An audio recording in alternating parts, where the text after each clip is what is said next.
Hi guys! Welcome back to my channel. So hi guys! For today's video, magpa-fried rice ako. So nag-beat lang ako. Nagbatin kong duha ka itlog, 2 eggs, and then Argentina corned beef. Wala tayong Baguio beans and carrots. So ito lang muna. Dinagayak na ako ng mga spices. So maulan dito guys, dito sa amin. So sarap kumain din magkape. So nag-decide ako ng magpa-fried rice ako ngayon. So, simple lang ito guys dahil ito lang yung available ingredients. Pagkatapos ay nagpainit na tayo ng pan guys. So, after this one, uunahin ko na yung mga ingredients. First is ang egg.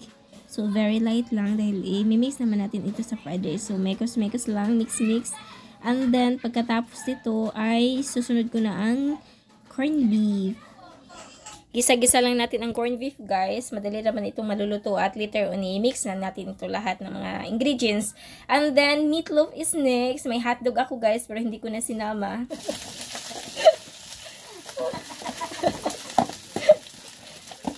Claro. Okay naman.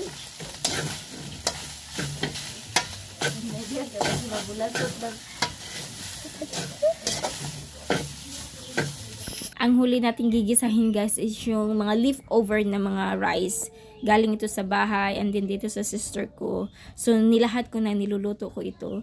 So gisa-gisa lang, gisa-gisa ng very light. And then pagkatapos nito ilalagay ko na lahat yung mga sangkap.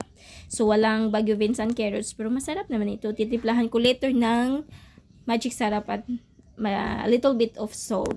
So pasensya sa Tagalog ko guys ha. And then masarap ito dahil maulan, then magkakape ako pagkatapos nito.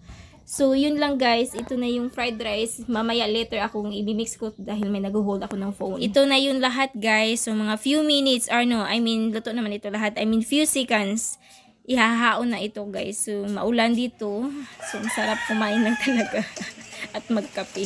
Pabalik-balik na ako sa aking chika guys. So ito na yun yung fried rice natin sa maulan na panahon.